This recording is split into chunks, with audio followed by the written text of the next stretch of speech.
Sabe, eu estava com saudade de vocês, pessoal, porque nós ficamos 2 anos tendo só telinha, vendo vocês à distância. Estamos juntos, que bênção. E todos nós gostamos de surpresas, não é verdade? Quem não gosta de surpresa? Até eu que sou bobo também gosto. Nós vamos tratar aqui com vocês agora de algumas surpresas, de algumas novidades que aconteceram lá na Assembleia da Conferência Geral deste ano. Podem colocar na tela, muito obrigado. Eu vou tentar passar daqui, tá bom? A igreja se reuniu depois de 7 anos, aí no início do mês de junho, a Assembleia da Conferência Geral de 2022 em St. Louis. A Assembleia da Conferência Geral não é muito diferente das assembleias da Associação Paulista Central. Aqui acontece de 4 em 4 anos, lá deveria acontecer de 5 em 5, mas em virtude da pandemia, 7 anos depois, a igreja se reuniu. E se reúne para quê? Mais ou menos a mesma coisa. Se recebem as novas uniões. Lembram-se que aqui na Assembleia, aqueles que já participaram das Assembleias, veem aqui a vinda e a chamada das novas congregações, das igrejas que surgiram. Lá fala-se a respeito das igrejas. Não, fala a respeito das uniões que são acrescentadas dentro do contexto. Ali tomam-se decisões com respeito aos regulamentos da Conferência Geral. Nomeiam-se os cargos, existem as comissões de nomeações. E estabelecem também os relatórios. Vocês receberam 3 relatórios agora. Lá também os relatórios da igreja e de cada uma das divisões. Existem 3 representantes da Associação Paulista Central que estiveram diretamente envolvidos nessa Assembleia. O pastor Elo como presidente, também o pastor Ednelson foi o representante dos pastores aqui, e tivemos o irmão Paulo, o irmão da Igreja Central, que também como representante da igreja esteve lá. Portanto, é um momento de festa. Este ano de 2022 em 22 não teve tanto auditório por causa da pandemia, mas as bênçãos de Deus estiveram lá. E certamente a questão que mais ganhou espaço de discussão foi as mudanças do manual da igreja. Então, como que isso ocorre? Apenas para vocês terem ideia, existe uma comissão permanente do manual da igreja. A Secretaria da Conferência Geral tem essa comissão permanente. E eles vão ali, juntando, vendo assuntos, recolhendo informações das divisões, tentando atualizar, manter atualizado. E qualquer alteração do manual da igreja, que é um livro, né? Naturalmente ele não tem autoridade como da palavra de Deus, a Bíblia, mas é um livro autoritativo do ponto de vista eclesiástico para a igreja no mundo inteiro. Este manual só pode ser alterado, acrescentado, ou seja, o que for, em assembleias da Conferência Geral. A comissão da Conferência Geral não tem autoridade para isso.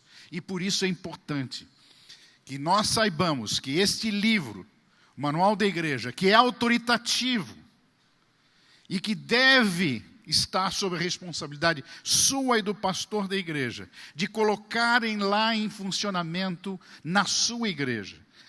Porque nós, pastores e anciãos e anciãs, somos os guardiões do Manual da Igreja. Aliás, eu acabei de receber uma notinha aqui, dizendo que estão multando os carros parados nas faixas aí azuis. Quem parou aí, não deixou o cartãozinho lá, vai ser multado. Tá? Então, aqui não sei se tem alguém que parou o carro ali numa vaga especial, corre lá, porque vão multar o seu carro. Tá? Eu já vi alguns se movimentando aí. Espera aí, é brincadeira, pessoal. É que a gente tem que levar a sério. Se a gente não leva a sério o código de trânsito, pelo menos leve a sério lá na igreja o manual. Manual não sou eu, como alguns dizem. Não, aqui a gente não tem manual. aqui nós fazemos o que queremos. Não existe isso, pessoal. Por favor, sejam aí os guardiões do manual da igreja. Quando então se reúne?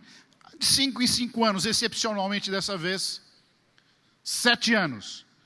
Representantes da igreja do mundo inteiro, mais de 1.200 delegados do mundo inteiro.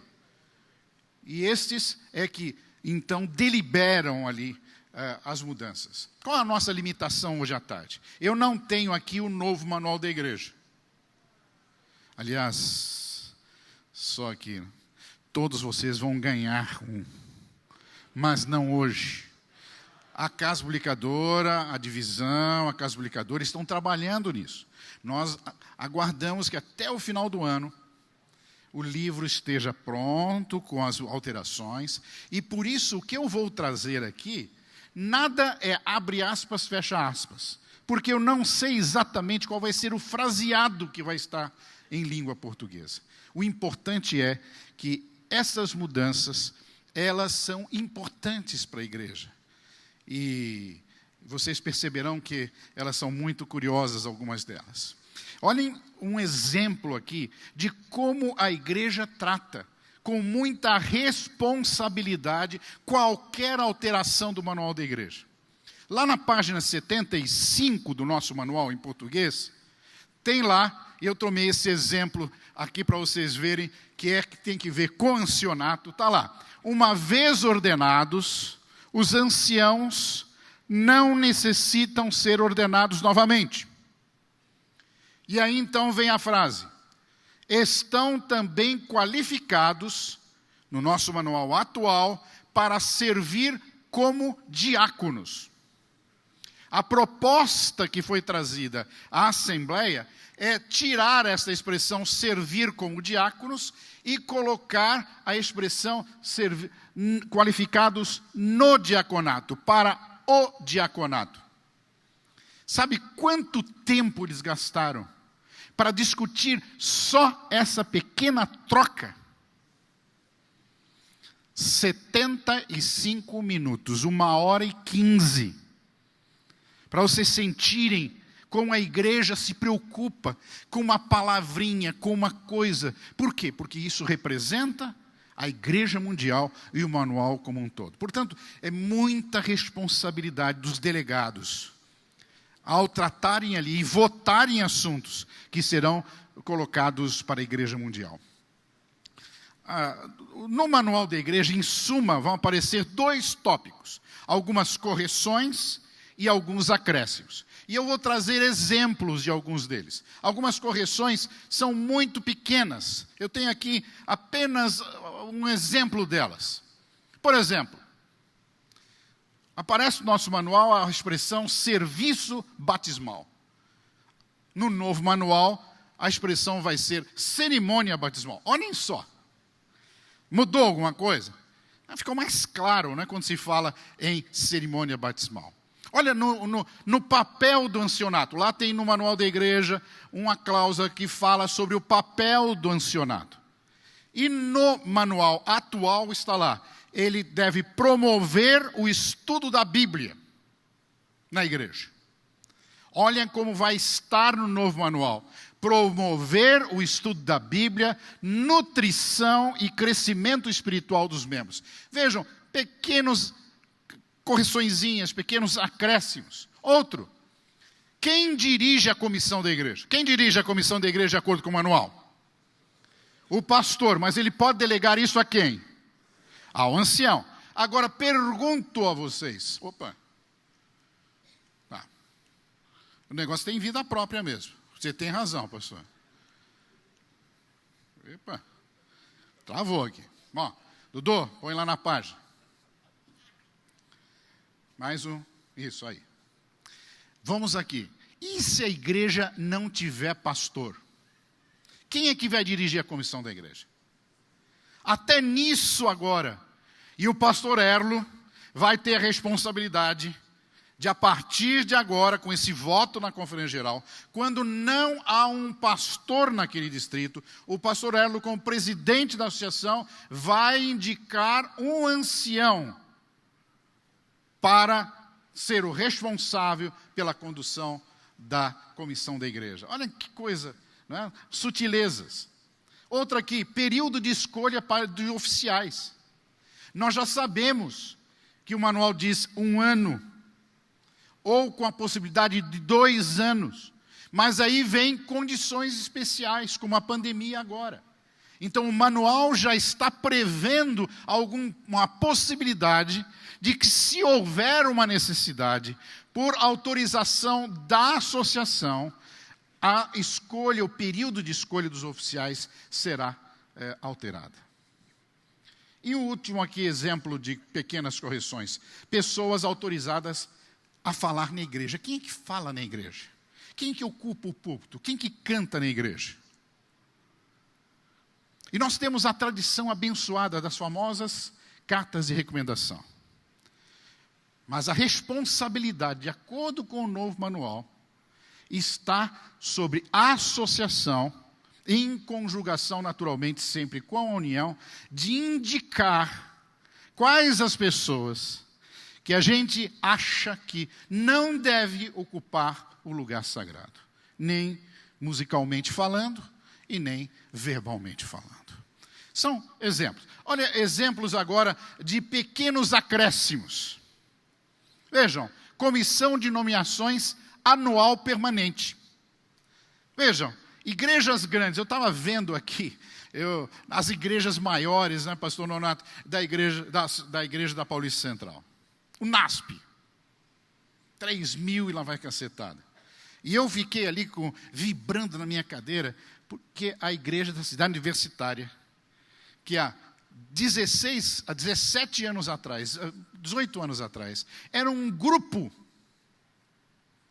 Eu acompanhei a mudança como pastor aqui dessa igreja, de um grupo de umas 20 pessoas que se reuniam dentro do condomínio Lagoa Bonita. Numa quarta-feira, nós paramos o caminhãozinho, colocamos todas as cadeiras dentro do caminhão depois do culto e nos mudamos para o terreno onde ali a igreja da cidade universitária. E saber hoje que a igreja da cidade universitária é a 4ª maior igreja da associação, isso me enche de satisfação. Ver como a igreja cresce. Mas igrejas grandes, irmãos, têm trocas de liderança mais frequentes do que as igrejas pequenas. Então, a sugestão do manual da igreja, se a igreja assim quiser, as igrejas grandes estão autorizadas a ter uma comissão de nomeações anual, permanente. Não, eles poderão acrescentar diáconos, nomear a um departamento ou outro, funções na igreja, trazendo apenas a proposta à comissão da igreja para apoiar. Olha que coisa interessante. Assistentes de grupo. O que significa isso? Nós chamamos, eu tenho certeza, quantos aqui são diretores ou diretoras de grupo? Posso ver as mãos de vocês? Como que vocês chamam lá o diácono na sua igreja? Chamam de quê? De diácono, diaconisa. Só que diácono e diaconisa é uma função da igreja organizada e não do grupo. Eles fazem o papel de diáconos e diaconisas, mas não são de fato diáconos e diaconisas, porque não recebem imposição de mãos. Agora eles serão chamados de assistentes de grupo. Olha que coisa interessante nesse item 3. Nós temos uma seção do Manual da Igreja que trata sobre o sábado, a guarda do sábado.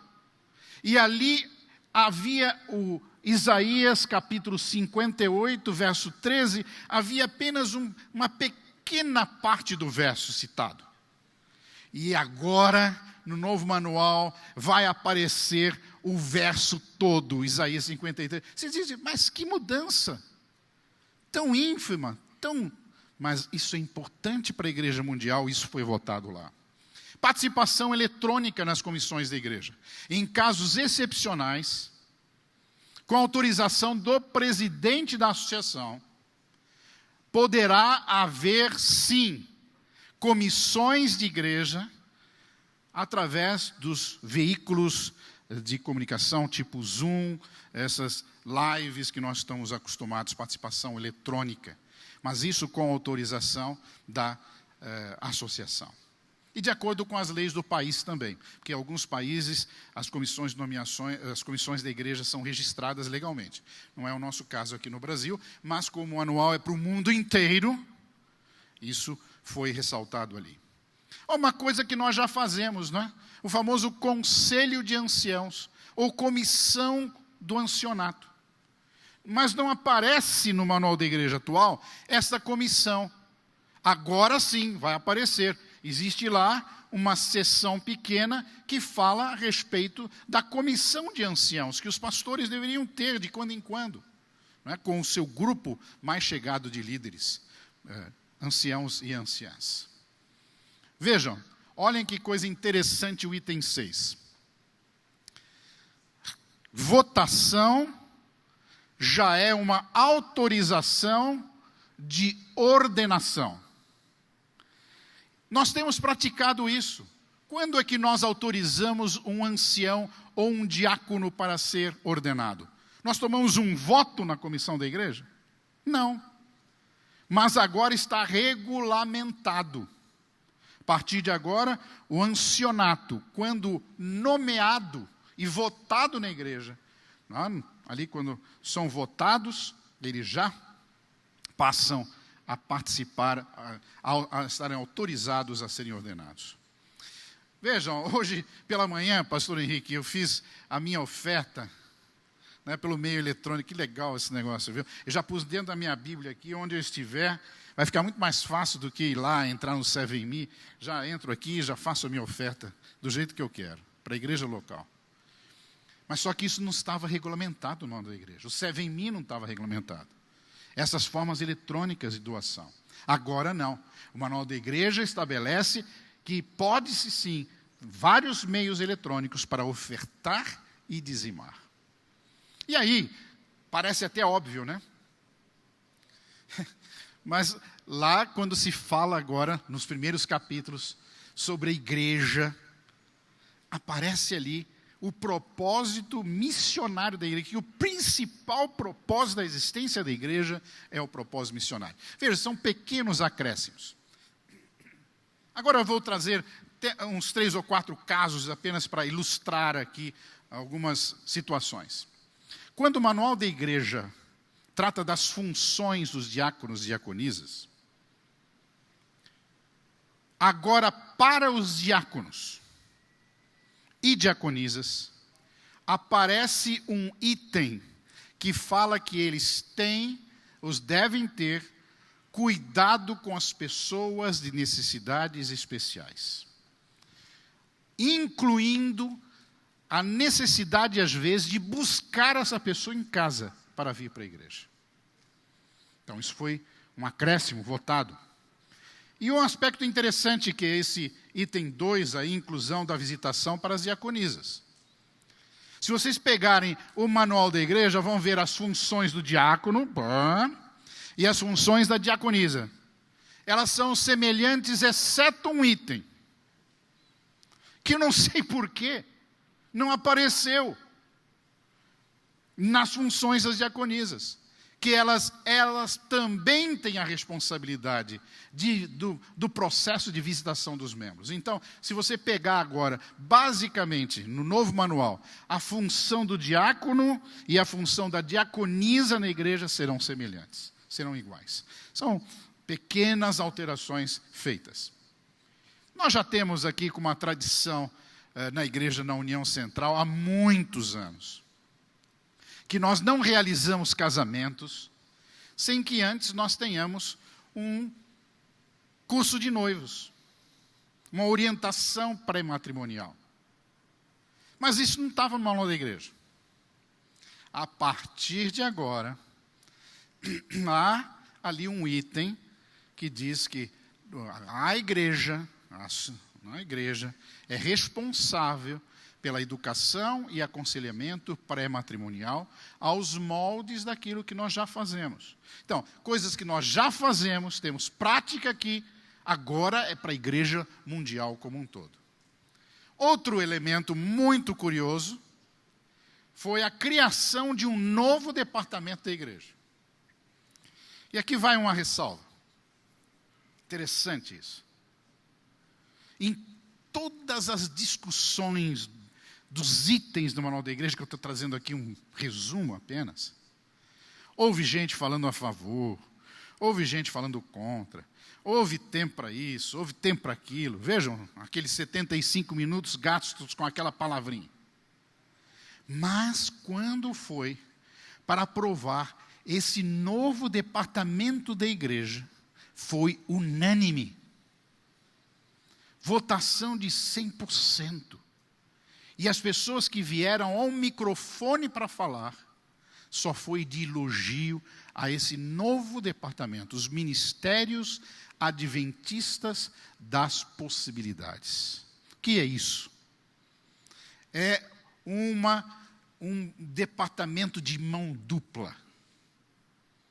É a preocupação que nós temos que ter com pessoas com mobilidade reduzida, que têm problemas de certa dificuldade mental, física, emocional.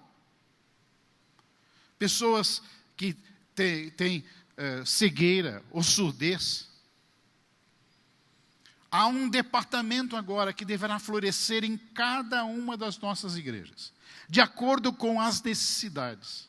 Lógico, as igrejas maiores terão esse departamento mais inchado, mais próprio do que as menores. Mas cada um de nós deverá se preocupar com esse grupo de pessoas, atendê-los. E agora vem a mão dupla, o outro lado da moeda. Fazer com que estes irmãos, que têm essas necessidades especiais, se tornem ganhadores de almas e que testemunhem por Jesus Cristo. Então não é só uma questão de atendê-los nas cidades, mas fazer com que eles participem dos projetos missionários da igreja. Esse foi um momento muito significativo ali na Assembleia. Há um novo capítulo.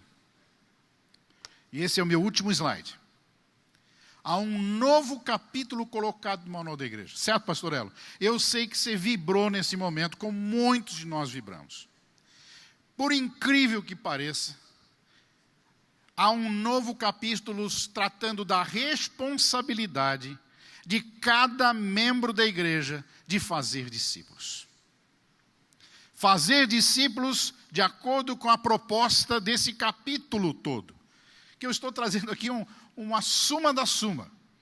É um projeto, um processo contínuo, no qual a pessoa se torna discípulo, depois ele amadurece nesse discipulado com Cristo Jesus, na santificação, e ele entende que é responsável de fazer mais discípulos.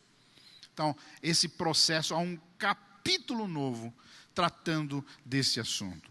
Crescimento do discípulo em Cristo Jesus. Irmãos, pertencer a essa igreja e ver como essa igreja se preocupa com algumas coisas, não é? Que aos nossos olhos parecem até meio insignificantes, tão óbvias, mas perceber como esta igreja, mundialmente, e vejam, eles tinham preocupações com tradução de palavras para outras línguas. Quero dar um exemplo para vocês só. A expressão ancião em inglês, elder, é uma expressão que não qualifica o gênero. Elder é uma expressão usada para mulher e para homem, diferente da expressão diácono e diaconisa. Então, no nosso manual, não vai haver alteração, assim, a ideia de anciãs. Por quê? Porque no conceito do manual da igreja, para todo o mundo, e a base como sendo a língua inglesa, a palavra anciã, ela serve tanto para o homem, ou melhor, um ancião, o elder, serve tanto para o homem quanto para a mulher exercendo sua função. Quando esse manual chegar na sua mão, eu sei que tem gente aqui que é rato de manual. Deem uma lida, compare o novo com o velho. E ao vocês colocarem em prática o manual da sua igreja, vocês vão ver como Deus vai continuar abençoando o seu ministério, a sua liderança e a sua igreja. Deus abençoe vocês.